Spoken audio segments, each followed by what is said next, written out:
Hey guys, welcome to another exciting episode of Cooking Without Kidneys, here to help people who are on dialysis not just survive but thrive through food. Now before I get into the food, I do want to take a quick moment and actually talk a little bit about what Cooking Without Kidneys is. It's actually a nonprofit that's dedicated to help people who are on dialysis not just survive but thrive through food. We do this through demonstrations, competitions, and cooking classes that we're going to actually start up come March as hopefully the pandemic comes to an end. So with that being said, everything that you see that I cook is safe for someone who is actually on dialysis. If you're not on dialysis yet, you know, it's kind of the opposite of how I'm showing people to eat right now. So when you're on dialysis, you want a low protein, high vegetable diet. When you're on dialysis, you want a high protein, low vegetable diet, cutting down on the potassium, phosphorus, and sodium. Okay, so with that, I'd like to start to get into it. And today we are actually going to take whiting. We're going to make a herb rub that we're going to go right over top. And we're going to do a pesto style quinoa. Now pesto traditionally is basil, lemon, garlic, herbs, you know, pureed down with a little bit of olive oil.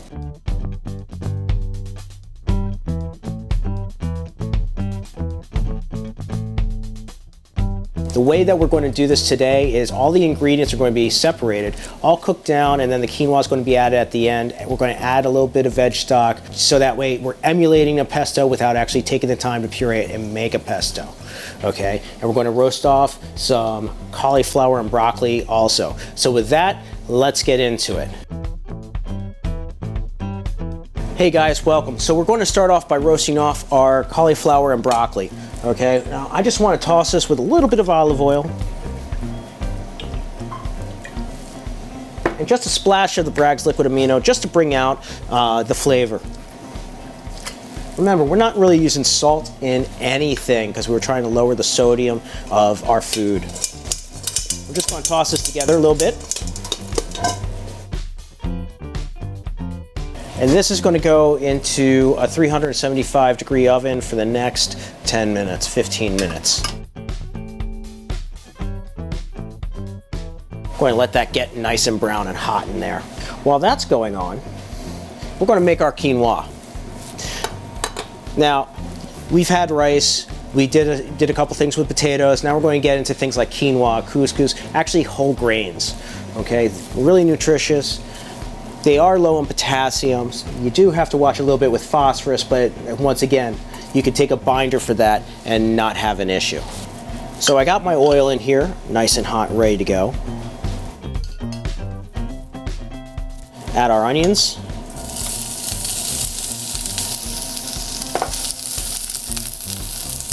And our garlic. We're gonna let this sweat a minute until the onions start to go a little translucent, until the garlic gets nice and fragrant. Like you can really start to smell the garlic come through. Starting to stick a little bit. See how it's starting to stick a little bit to the bottom of the pan? Now I'm actually going to add a couple red pepper flakes. Now, if you notice, a lot of my food has a lot of spice to it, a lot of flavor to it. A lot of that is because when I was on dialysis, all I could taste was metal from iron shots that they would give us to help keep our iron up. So in order to taste something, it would have to be either extremely sweet or extremely spicy. I favor the extremely spicy side. I know a couple people that love the extremely sweet side, but it was the heat for me. Okay, and now we're going to add our quinoa. We're going to do about a half cup. You know, because it's about a 2-to-1 ratio. There's about a half cup right in there. We want to toast it off. It will really bring the flavors out. It's going to absorb the moisture that came out of the garlic and out of the onions and really take on those flavors. Now we're using a little bit of vegetable stock.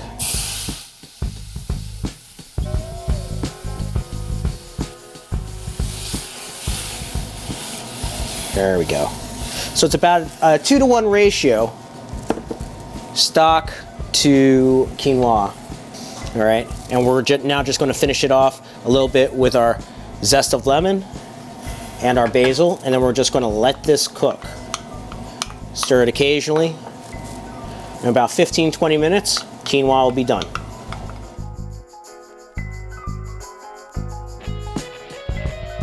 Okay guys, so while everything else is behind us cooking in the oven and stovetop, we're going to get into our whiting right here. Now this is a nice, light, mellow fish. You could use trout, you could use bronzino, you could use really any mild fish. I wouldn't recommend like a bluefish because that's got a really heavier flavor to it.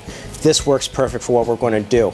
So first things first, we're going to take a little bit of oil, put it on the bottom of our tray, just to help prevent the fish itself from sticking. And this we're just going to lay on the tray.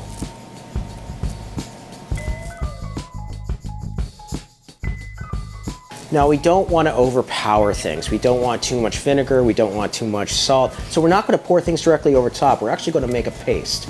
Okay, so I have some fresh basil, some fresh parsley, some rosemary, and some thyme here that I'm actually going to, which I already have chopped also, which I'm actually going to add a little bit of garlic too. And we're going to use a mild vinegar. We don't want a real heavy flavor on our vinegars, okay? But we want it there just to kind of like give it a little acidity to help it to break down. So, because we're not using any lemon of any sort. We're just going to use just a dash of balsamic white vinegar, nice and mild. A good splash of the Bragg's liquid amino because definitely need the salt. And last but not least, olive oil. Just going to give this a good mix. Now as this sits, the oils from the herbs are going to come out and blend with everything. So yeah, here, smell, the flavor's delicious. You smell the rosemary and everything in it. Just going to put a little right over top of our two fillets here. And let's be real, you could do this with whole fish too. You know, rub it down on the interior, and you can let this sit in the refrigerator for about a half hour or so, and that flavor will actually start to seep into the fish. So now we're going to take this and we're going to pop it into our oven with everything else, and when we come back we'll check on our cauliflower and broccoli and our quinoa and see what's going on there.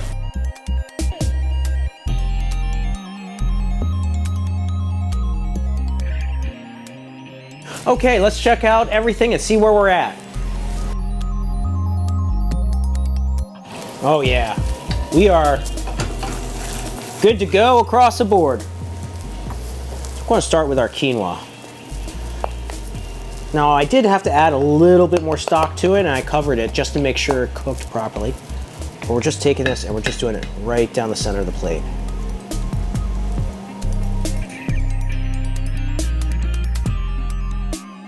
Now check this out. This is the broccoli and cauliflower that we just tossed with a little bit of oil, just a pinch of the Bragg's liquid amino, okay? And we're just going to plate this all the way around. As you can see, it's nice and golden brown. It's cooked through. And it smells great. For me, the smell of broccoli and cauliflower roasting is just very homey, you know? It reminds me of, my mother used to do a lot of that. Still does. Last but not least, our fish. Look at that. You can smell the fresh herbs coming right off of it. Nice and delicate. And this is fish for two. To finish this up, to garnish it, you know, even though there's a lot of green, I still like to add a good little bit of parsley right over top. A little bit of fresh Parmesan. Bon appetit and enjoy.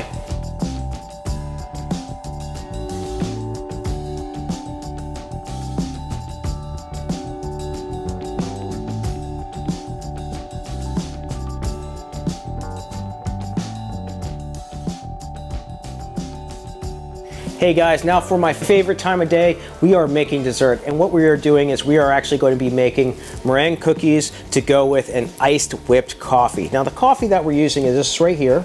Okay, it's through a company called Organo Gold that my wife and I both use on a regular basis.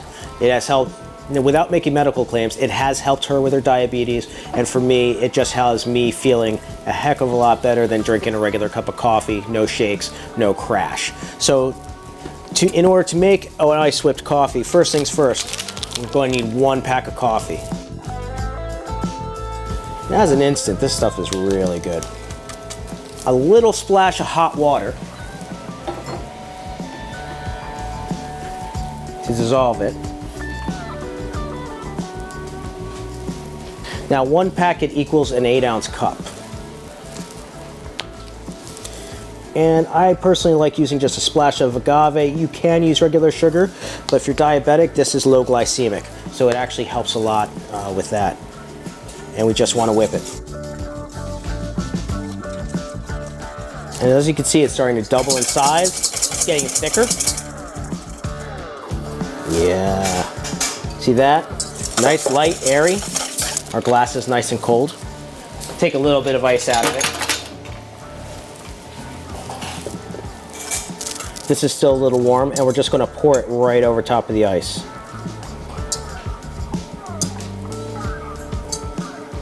As it hits, it's going to dissolve the ice, and the water is going to flow right through it. And we're going to top this off with a chantilly cream. Okay? Chantilly cream is a whipped cream with confectioner sugar added to it. So we're going to take, this is 1 cup, we're only going to use about half a cup here of heavy cream. And it's got to be at least 36% fat content to be considered heavy cream. That way it thickens. We're going to go use about a 1/4 cup of confectioner sugar. And just a little splash of vanilla extract. Just like with the coffee, we're just going to whip it together until thick.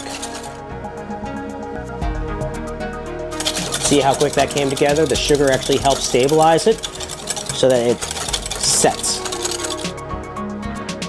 That's chantilly cream. Take a little taste. Oh yeah. That is very nicely done. Nice and sweet.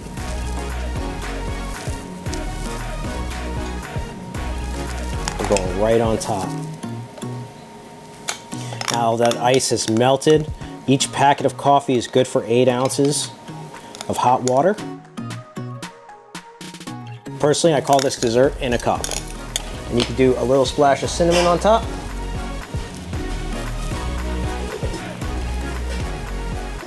And that's what I call an iced whipped coffee. Now, we're going to talk a little bit about how we made the meringue. I'm actually not going to make it because it takes about an hour and a half to make. So what we did was we took the eggs and we separated out the yolks, put them aside, and then we just took the egg whites and whipped them with a combination of sugar and confectioner's sugar, equal parts. And then we add just a pinch of salt, cream of tartar, and cinnamon to it. The cinnamon is just to give it a little bit more flavor and to bring out all the other flavors. And the cream of tartar actually helps it with stability while baking. And then we ended up making a batter. This is the batter that we made, okay? Now, if it comes out a little loose, you can add just a touch of flour to it. You know, traditionally, no flour gets added to it, but this, you know, it does help. Okay, and this is what the finished product looks like. All right, these cookies are nice, they're light, they're delicious, and they go great with coffee. And there you guys go. Enjoy.